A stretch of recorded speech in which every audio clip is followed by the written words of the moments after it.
if we were writing all the same kind of songs, but we're all writing different songs, so it keeps us interested. So that was interesting enough for us to carry on. For many reasons, the final concert of Freddie Mercury was legendary. Yet there were also strange and lesser-known facts about that night. Why haven't you done any interviews in the past few years? Because I hate them. Why? I just hate them. I hate talking to people I don't really know. Teens nowadays, who have just discovered him and his band, might think he's just this cool, strong retro vocalist. Not everyone knows about his declining health. Because of his struggle, several things were tributed and designed for him, supposed to be Queen's last show. Queen's 1986 Knebworth performance is one of those iconic moments in rock history that almost didn't happen the way we remember it. At the time, the band wasn't sure if they were going to keep going. Freddie Mercury's health was starting to decline, and the band had a lot of uncertainty about the future. They had been on the road for years, and with Freddie's battle with AIDS getting worse, it seemed like they might call it quits after their magic tour. Knebworth was supposed to be the final show, the end of an era. But when the day came, it turned out to be anything but a typical farewell performance. Freddie, despite his health struggles, gave everything he had. He was clearly not in his prime, but his energy on stage was just as magnetic as ever. The crowd was wild, the music was on point, and the atmosphere was electric. It was a celebration of everything Queen had accomplished, and in many ways, it felt like the band was not just wrapping things up.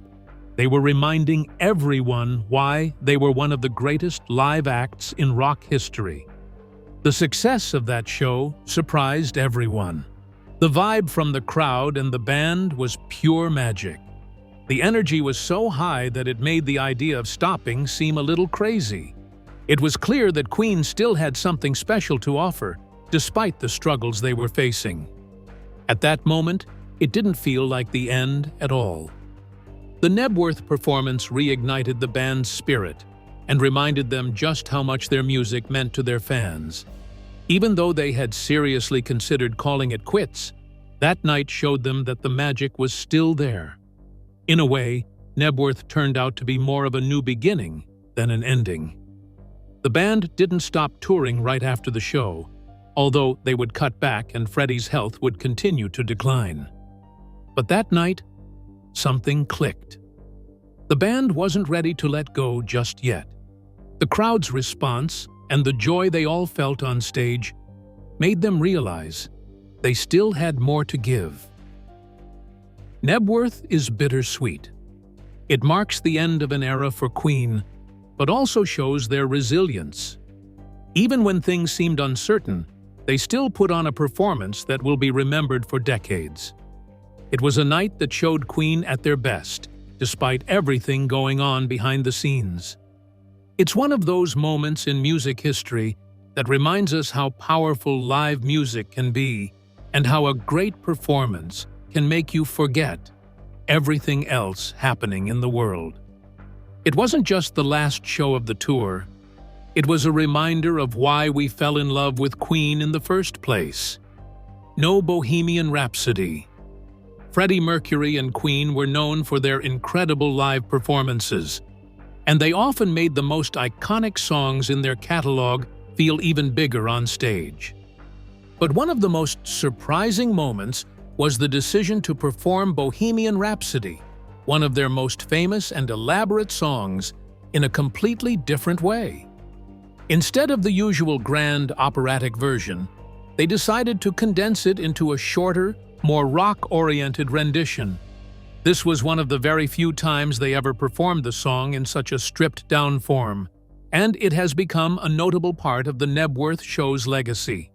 Bohemian Rhapsody is one of those songs that most bands wouldn't dream of changing live. It's huge, an operatic, multi-part epic that blends rock, opera, and ballad styles, making it one of the most ambitious and beloved songs in rock history. The usual live performance of the song was a theatrical event in itself. Freddie would lead the band through its intricate sections with all the drama and flair he was known for.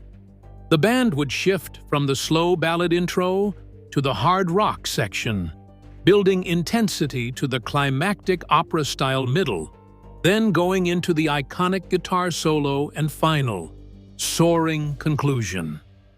Every time they played it, the audience could expect to be swept away in its operatic scope. But for the Knebworth show, Queen decided to do something different. Instead of the usual long multi-section performance, Freddie and the band decided to cut it down to a shorter, more straight-ahead rock version. The iconic operatic sections where Freddie's vocals would soar and the band would harmonize in elaborate arrangements were completely left out. Instead, they focused on the more straightforward rock sections of the song, emphasizing the guitar-heavy moments and Freddie's commanding vocal delivery. The song was still unmistakably Bohemian Rhapsody, but it had a much more urgent, energetic feel. It was punchier, more direct, and maybe a little bit rawer than fans were used to hearing. This condensed version of Bohemian Rhapsody was a surprise for fans who were accustomed to the full, dramatic performance. Queen had always been known for their elaborate stage shows, and Bohemian Rhapsody was one of their most important and powerful songs. To cut it down like that seemed risky, but in the context of Knebworth, it made sense. The band had been playing this song for years, and they were aware of the challenge of delivering it in its full form night after night, especially as they were nearing the end of a long, exhausting tour. Freddie's health was not at its best, and he had been pushing himself hard throughout the tour. The shorter version may have been a practical decision to conserve energy and make sure they could give their best performance, but it also gave the song a different flavor. What's interesting about the decision to shorten Bohemian Rhapsody is how it shifted the dynamic of the performance. The song still held all the drama and intensity that made it so memorable, but the focus was now on the rock elements. The audience was treated to a high-energy, no-frills version of the song that focused on Freddie's powerful voice and the band's musical tightness. The operatic sections, which had been a massive part of the song's live appeal, were now just a memory, reduced to a few quick moments where the band would play through the song's central rock riff and Freddie would belt out the chorus. It's also worth noting that Bohemian Rhapsody was an incredibly challenging song to perform live. The studio version had layers and layers of overdubs, complex harmonies, and intricate arrangements that were tough to replicate on stage. Queen, of course, managed to pull it off in a way that few bands could, by having Freddie's remarkable voice and Brian May's iconic guitar work carry the complex parts.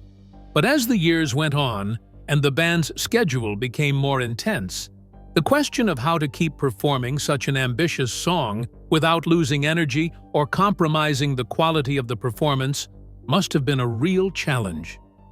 By simplifying it for Knebworth, Queen kept the essence of the song alive, but gave it a fresh approach, one that fit the moment.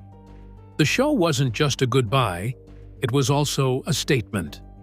Queen was always about pushing boundaries and making bold choices, and this new take on Bohemian Rhapsody was a reflection of that.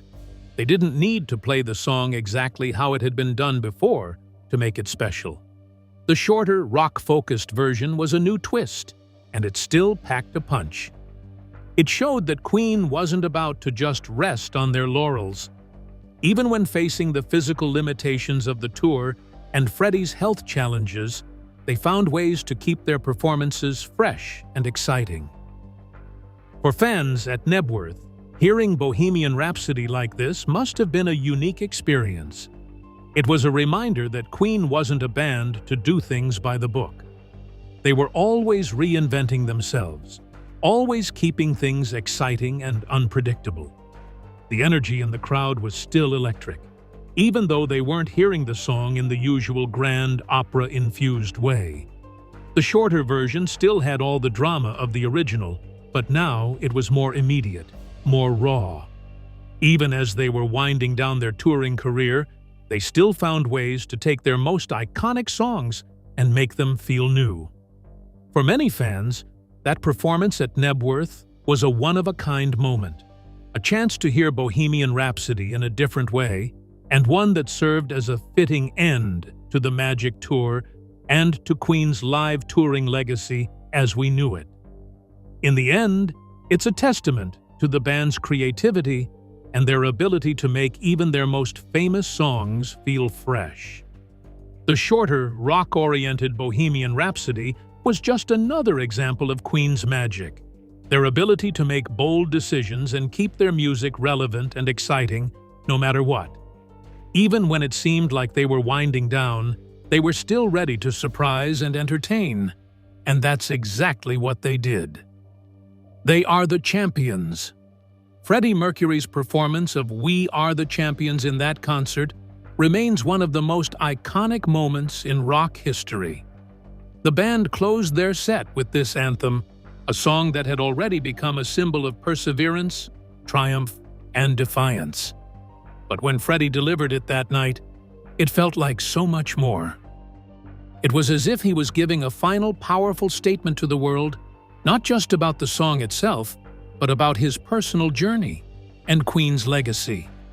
There was an emotional weight to his performance that resonated with the audience, and it's one of the moments that fans often point to as a hint of what was coming. We Are the Champions had already become Queen's anthem of victory long before the 1986 Knebworth show. Its lyrics, which reflect overcoming challenges and fighting through adversity, had made it a stadium rock staple, an anthem for sports teams and a song for anyone in need of motivation. But on that night, Freddie sang it with a deep, raw emotion that felt almost like a farewell. It wasn't just a performance, it was a message. He was fighting a battle that he could not win, and it was clear to the band and the audience that this might be one of the last times they would see Freddie perform on such a large stage. As he sang the lyrics, "We are the champions, my friends, and we'll keep on fighting till the end," it felt like he was singing not just to the crowd, but for himself. There was a kind of emotional intensity in his voice, a mixture of joy, sadness, and defiance, as if he knew that he was living in the final chapter of an incredible story. The energy in the stadium was off the charts, and Freddie, as always, commanded the crowd with his larger-than-life presence. But there was something even more poignant about that night. His voice was still powerful, but it had a certain fragility to it, maybe from the toll of the grueling tour or from the illness that was slowly taking over his body. Yet, he still managed to give everything he had, putting his heart and soul into every note. The band was tight, playing with their usual flair, but it was Freddie who truly made that performance unforgettable. His passion was undeniable, and it felt like he was pouring every ounce of his being into the song. There was an emotional undercurrent that made it feel like a final statement from Freddie, like he was saying goodbye, not just to his fans, but to the life he had built on stage. The way he interacted with the audience, drawing them into the song with his commanding presence and his knowing smile, made it seem like he was making a declaration that, despite everything, he had fought through it all, and he was going out on top. It was, in many ways, the perfect song to close the show with, as it summed up the essence of Queen: resilience, strength, and the drive to keep going, no matter what. In hindsight, it's easy to see why so many fans believe that Freddie's performance of We Are the Champions at Knebworth was a foreshadowing of what was to come. At that point, Freddie's battle with AIDS was well known to his close circle, and while the public didn't know the full extent of his illness, there was a palpable sense of finality in his delivery. It's as if, in that moment, he was celebrating all he had accomplished with Queen, but also acknowledging that his time in the spotlight was drawing to a close. The triumphal tone of the song, paired with Freddie's raw, emotional performance, made it feel like he was saying, "I'm leaving it all out here tonight. This is my legacy." It was the end of an era for the band.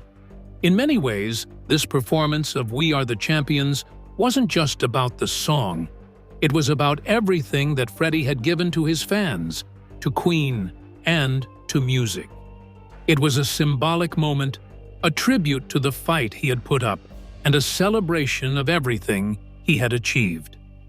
It was a perfect, bittersweet closure to the Magic Tour. But more importantly, it captured Freddie's indomitable spirit.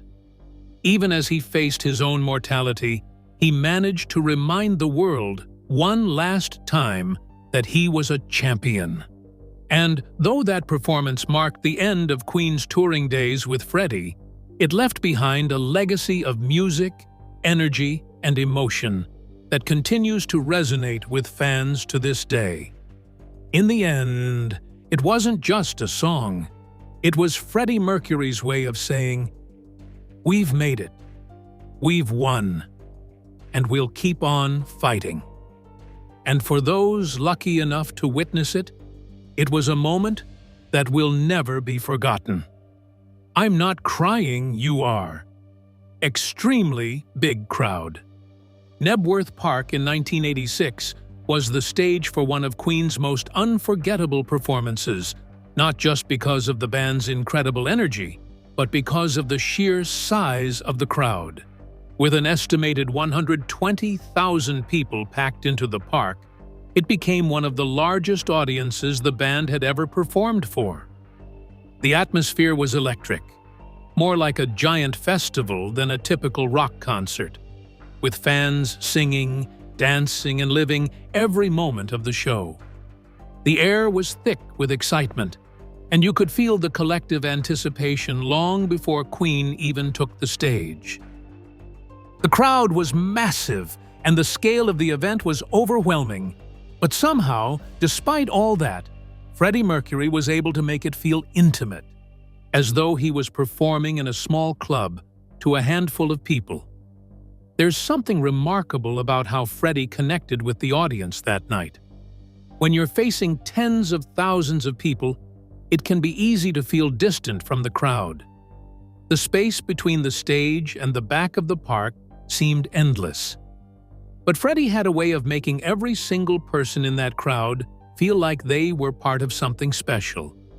Even with 120,000 people looking up at him, he never lost that personal touch that made his performances so unique. He wasn't just performing to a sea of faces. He was engaging with every person, as if he were having a one-on-one conversation with each of them. His ability to make such a massive audience feel small, feel personal, is what made his stage presence so legendary. From the moment he stepped on stage, Freddie worked his magic. His energy was contagious, and he seemed to feed off the crowd's excitement. His every move was deliberate, yet effortless, as if he had an innate ability to make the crowd feel like they were part of his performance. He didn't just stand at the front of the stage singing. He danced, gestured, and interacted with the fans in a way that made them feel like they were sharing a moment together, rather than watching from the sidelines. Even though the audience was spread out across the vast field, Freddie made it feel like they were all in the same space, all unified by the music and the energy he was giving off. It didn't matter how far back the people were.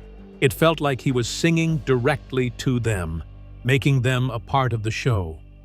It's this kind of magic that's so hard to replicate, and it's what made Freddie's performances stand out, even in the largest of crowds.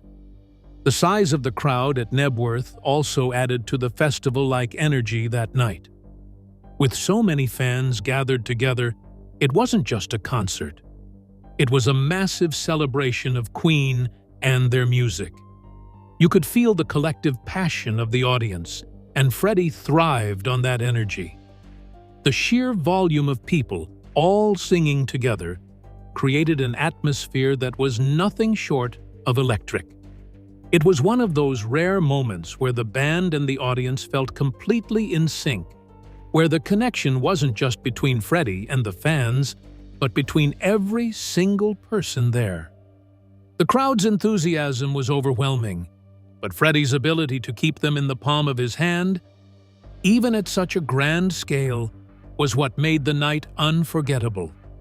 Even though the Knebworth performance was one of the largest the band ever did, Freddie's ability to connect with the audience made it feel like a small, intimate affair.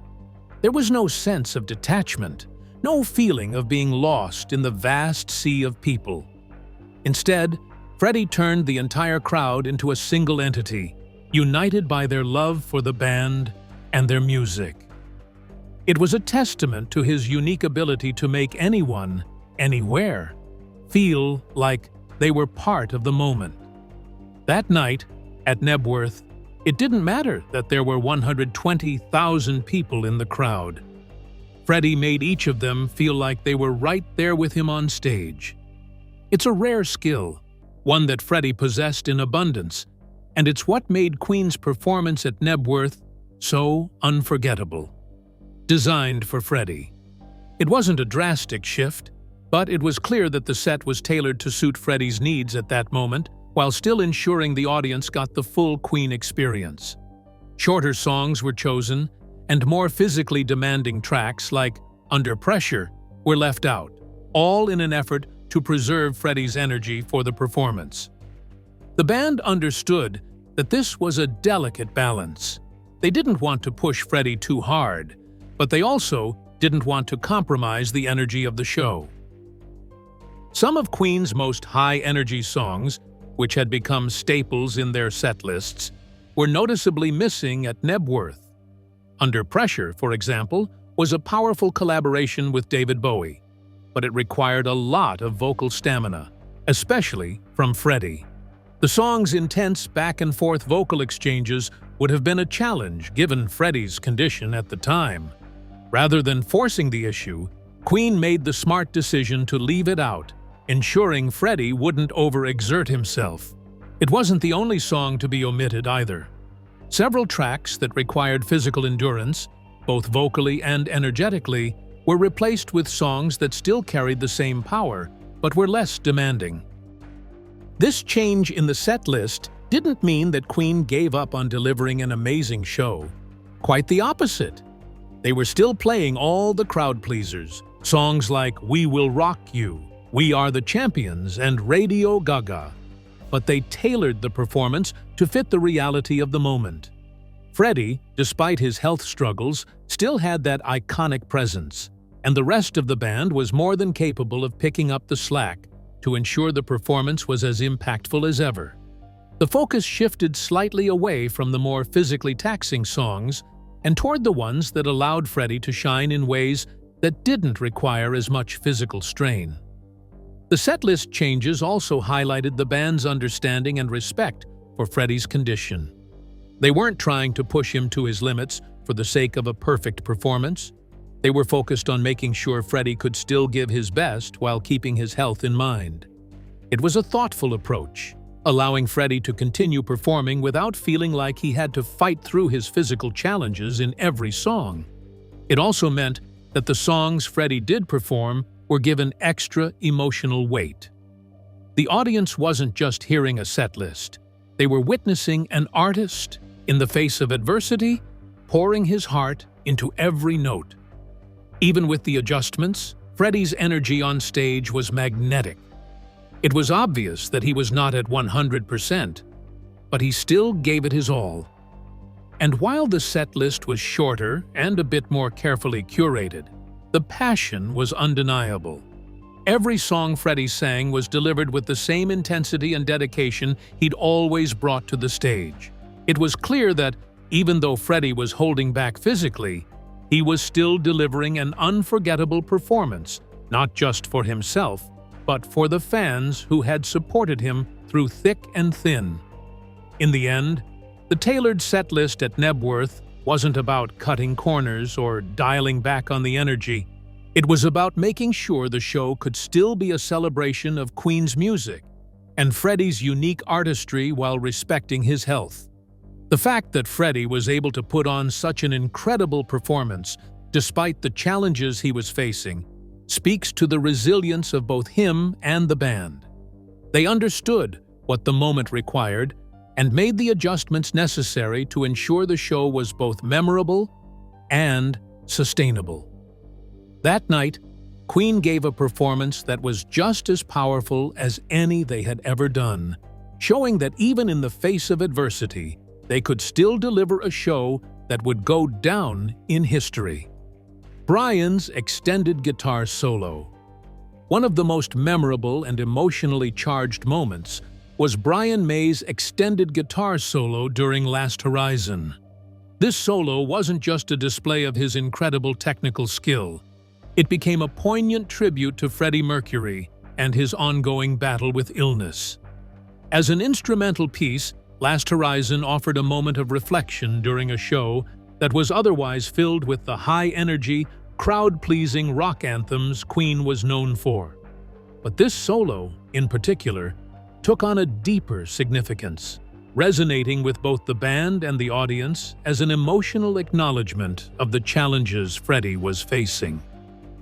Brian May's guitar work has always been central to Queen's sound, but during Last Horizon, his playing went beyond just creating music. The solo felt personal. There was a vulnerability in his performance, as if the guitar was speaking for him, expressing emotions that words couldn't capture. As Freddie's health was deteriorating, the band knew this could be one of their last major performances together, and May's solo became an outlet for all those unspoken feelings. It was as if the guitar was not only a tribute to Freddie's strength and spirit, but also an acknowledgement of the uncertainty that surrounded the band's future. What made this solo so impactful was its ability to create a moment of reflection during an otherwise high-octane rock show. The Knebworth audience was used to the thrill of Queen's biggest hits, but Last Horizon gave them something different. It wasn't a song designed to get the crowd jumping or chanting. It was a pause, a chance for everyone to take a breath and soak in the deeper, more personal side of the performance. Freddie's declining health was something the band had to deal with behind the scenes, but in this moment, they allowed themselves and the audience to acknowledge it openly. The extended solo was an emotional release, a way of processing the gravity of the situation in a way that was unique to Queen's style. The solo itself was a beautiful blend of technical brilliance and raw emotion. Brian May has always been known for his distinctive guitar tone and the warmth he brings to his solos, and during this performance, those qualities were amplified. The sound of his guitar seemed to carry a weight that night, as if each note was loaded with meaning. The emotional intensity of the solo mirrored the bittersweet atmosphere of the entire performance, an acknowledgement that Queen was at a crossroads, but also a recognition of the legacy they had built together. For the fans, Last Horizon was one of those moments that transcended the usual excitement of a live show. The crowd was clearly moved by the emotional weight of the moment, with many seeing it as a way for Brian May to express what Freddie couldn't say himself. The song allowed the audience to connect with the band on a more intimate level, and it became a kind of emotional release for everyone in attendance. It's hard to imagine how many of those 120,000 people were reflecting on Freddie's health, on the possibility that this could be the last time they would see him perform live. But the song gave them space to reflect in the most moving way possible. What makes this moment in the Knebworth performance so legendary is how it encapsulates the unique bond between the band and the audience. Even with the uncertainty hanging over the show, Queen was able to take a step back and give everyone, including themselves, a moment of quiet introspection. The guitar solo was a declaration, not just of Brian May's incredible talent, but of the emotional depth Queen had always brought to their music. It wasn't about the spectacle. It was about honoring the moment, honoring Freddie, and acknowledging the weight of what they were all going through. In the years since, that extended solo has become a defining moment of the Knebworth show, remembered not just for its technical brilliance, but for its raw emotion. Last Horizon at Knebworth wasn't just a guitar solo. It was a tribute, a farewell, and a moment of pure emotional release that encapsulated the essence of Queen in its most intimate form. It was a powerful reminder that, even in the face of adversity, the band could create something truly special and unforgettable. Did you miss Freddie and Queen too? Tell us what you think, and don't forget to support the channel by being a subscriber. Thanks for watching.